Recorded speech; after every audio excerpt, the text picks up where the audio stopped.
Hello again. In this second video, I'm going to show you a sample practice page and the features. So let's click here. The first one, input one practice page. As you see, there are 4 different categories of tasks. The first one is self-checked or self-graded practice tasks, practice bots. We got 3 of them here. Deep dive into words podcast.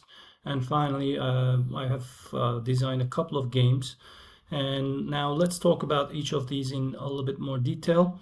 As you see in the first category here, we got 2 types of tasks, gap fill tasks and word formation tasks. These are the most frequently tested ones in our school, so that's why I've created tasks for them. So let's see one example here. This is basically a drag and drop kind of tasks. What you do is just drag them in the right blank, and then you click on check answers, and then you can reset or simply show answers. The content, the questions, the tasks, and also the interface here, that the program that runs behind it to show the student, to give the students feedback, has been created with the use of AI, generative AI actually, and the one I used was Claude. It just helps me a lot with creating different apps, different programs, even games.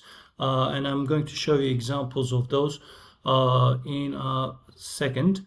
So let's go back and let me show you one example of a word formation task. So this is what it looks like. So the students just enter their answers here using the right form of the word in a blank here, in this case advocacy, and then click here and to check their answers. And well, let me go back to the practice page. In the next one, we got practice bots. These are basically very similar to the gap fill tasks and the word formation task, but what's different is it just presents sets of 5 questions whenever the student clicks on this one, new set. So it goes forever. Once you click on this one, it will give you a new set of 5 questions. And again, we got try again, show answers, or check answers here. And it's the same for the word formation bot. The sentence production bot is a little bit different. It takes you to this external website called po.com. This is a website which allows you to create your own customized chatbots. In this case, what this bot does is, while the students just enter their own words, their own sentences using this TLP word, and the bot gives them feedback in terms of grammatical accuracy and the meaning of this word being correctly used within this sentence.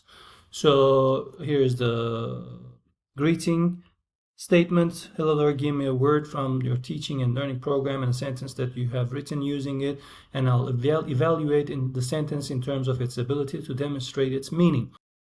So po.com is quite convenient when it comes to creating bots for very specific tasks like this one like this one. So for example, the students have to use a certain word in a certain sense of the word. It cannot be anything other than the one given in the teaching and learning program. So what I did was I uploaded the vocabulary companion into its knowledge base, and the student, once a student uses a word in a sentence, they have to use it in the sense that it was used in the vocabulary companion. Otherwise, the bot will warn the student and will give feedback and tell the student that they have used the word in a different meaning. And also it allows you, this po.com allows you to use all these different LLMs like Grok, like ChatGPT or Gemini, anything you like. Okay, so let's go back and talk about deep dive into words podcast. Basically, it's a podcast hosted by 2 AI personalities, let's say. And what they do is they discuss these words, that they discuss different aspects of these words, like the different connotations, and they sometimes group them together according to the sense or connotation that they have, and they, well, provide the listeners with interesting fact about these words. What I did was, to create this one, what I did was I just uploaded the Vocabulary Companion and to what was the name of the software? Notebook LM by Google, and well, gave it a detailed prompt about what the host should talk about. And the result is fine. I think it could be something that the students could listen to on a walk. And well, till now I have got some good feedback on this podcast. And finally, we got some games. First, let me tell you that all these games were designed by myself in collaboration with AI again. So let's click on this one, for example, word canon. What you do when you're playing this game, first we got the instructions here, of course. First, you just read the statement here, and you have to choose the word flying around that correctly fills in this blank.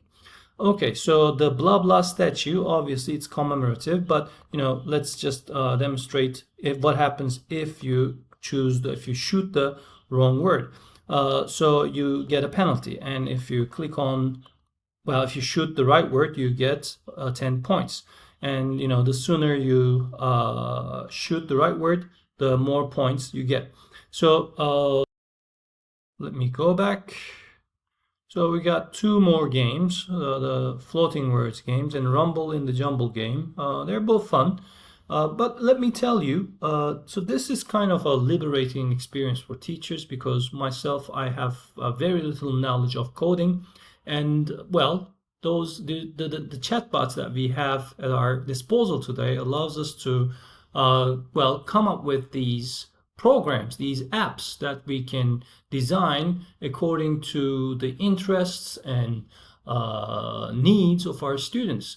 And well, let me tell you once again, I used Claude, the chatbot Claude, to program these games and also the other tasks that I mentioned at the beginning here.